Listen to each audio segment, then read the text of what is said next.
Hi friends, welcome to Kitchen Queen. இன்னைக்கு நம்ம பார்க்க போற ரெசிபி 80s 90s கிட்ஸோட ரொம்ப ஃபேவரட்டான பொரி உருண்டை. அப்பலாம் பாத்தீங்கன்னா பொரி உருண்டை வந்து தெருவிலே வித்துட்டு வருவாங்க. நிறைய பிள்ளைங்களுக்கு இது ரொம்ப ஃபேவரட்டான ஒரு ஸ்நாக் ஐட்டமும் கூட. இப்போ கூட நம்ம நிறைய பேருக்கு வந்து இந்த பொரி உருண்டையை கடையில் பார்த்தனா வாங்கி சாப்பிடணும்னு நிறைய பேர் விருப்பப்படுறது உண்டு. இதை வந்து நம்ம வீட்டிலவே ரொம்ப சுலபமாக செஞ்சிடலாம். இது எப்படி செய்யறதுன்றதை தான் நம்ம இந்த வீடியோவில் பார்க்க போகிறோம். இது எப்படி செய்யறதுன்றதை இந்த வீடியோவை நீங்கள் ஸ்கிப் பண்ணாமல் ஃபுல்லாக பார்த்தீங்கன்னா புரியும். வாங்க இப்போ வீடியோக்குள்ளே போகலாம். 1 கப் அளவு வெல்லம் எடுத்திருக்கேன். அதை ஒரு பாத்திரத்தில் போட்டுட்டு 1/2 கப் அளவு தண்ணி ஊற்றி இப்போ இந்த வெல்லம் கரையிறது வரைக்கும் வச்சுட்டா போதும். ஏன்னா நம்ம வந்து இதை வந்து வடிகட்டி எடுத்துட்ட பிறகு தான் நம்ம பாகு செய்ய போகிறோம். வெள்ளத்தில் வந்து குப்பை தூசி மண்ணெல்லாம் இருக்கும். அதனால் வந்து இந்த வெல்லம் நல்லா கரையிறது வரைக்கும் நம்ம வச்சுட்டு நம்ம வடிகட்டி எடுத்துக்கலாம். இப்போ பாருங்கள், நல்லா வெல்லம் கரைய ஆரம்பிச்சிருச்சு. இப்போ வந்து பாகு வெள்ளமாக இருந்தால் நல்லா டார்க் கலராக கிடைக்கும். இப்போ என்கிட்ட இந்த வெல்லம் தான் இருக்குது, இது கொஞ்சம் லைட் கலராக தான் இருக்குது. இப்போ வந்து நல்லா வெல்லம் வந்து கரைஞ்சிருச்சு. இதை வடிகட்டி ஒரு கடாயில் சேர்த்துட்டு நல்லா கலக்கி விட்டுக்கலாம்.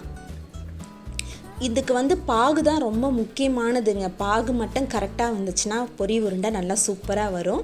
இப்போ வந்து பாகு நல்லா கொதிக்க ஆரம்பிச்சிருக்கு. இந்த ஸ்டேஜில் நம்ம வந்து ஒரு 1/4 ஸ்பூன் அளவு சுக்கு பொடி சேர்த்துக்கலாம்.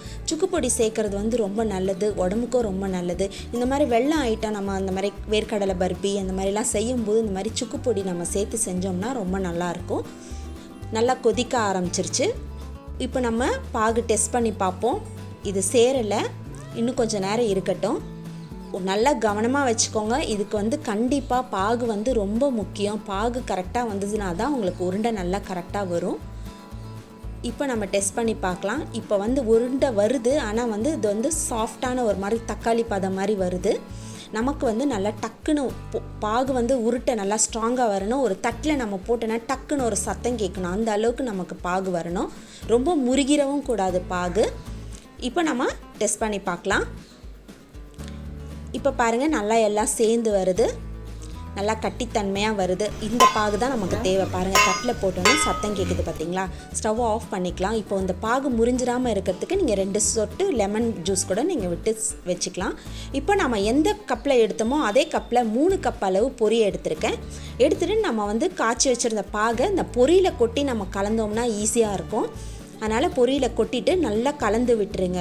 பட்டுன்னு செஞ்சிடணும். இதை நீங்கள் ரொம்ப டைம் எடுத்திங்கன்னா டக்குன்னு செஞ்சிங்கன்னா தான் கரெக்டாக இருக்கும். இல்லைன்னா ரொம்ப பாகு வந்து பிடிச்சிட்டு உங்களால் வந்து உருண்டை பிடிக்க முடியாது, ரொம்ப கட்டி ஆகிடும்.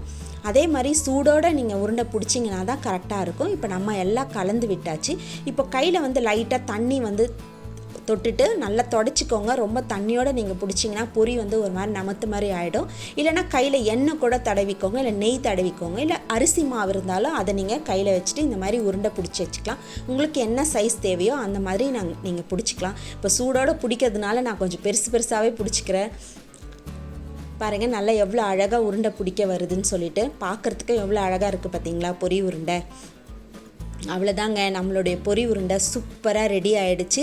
நீங்களும் இதை உங்கள் வீட்டில் செஞ்சு பாருங்கள். உங்களுடைய ஃபீட்பேக்கை என்னுடைய கமெண்ட் பாக்ஸில் போடுங்க. இந்த வீடியோ உங்களுக்கு ரொம்ப பிடிச்சிருந்துன்னா உங்கள் ஃப்ரெண்ட்ஸ் அண்ட் ரிலேட்டிவ்ஸ்க்கு ஷேர் பண்ணுங்கள், லைக் பண்ணுங்கள், கமெண்ட் பண்ணுங்கள். நம்ம சேனலை சப்ஸ்கிரைப் பண்ணாதவங்க சப்ஸ்கிரைப் பண்ணிக்கோங்க. பக்கத்தில் இருக்க பெல் பட்டனை மறக்காமல் கிளிக் பண்ணிக்கோங்க. மீண்டும் உங்களை அடுத்த ரெசிபியில் சந்திக்கிறேன். Until then, bye.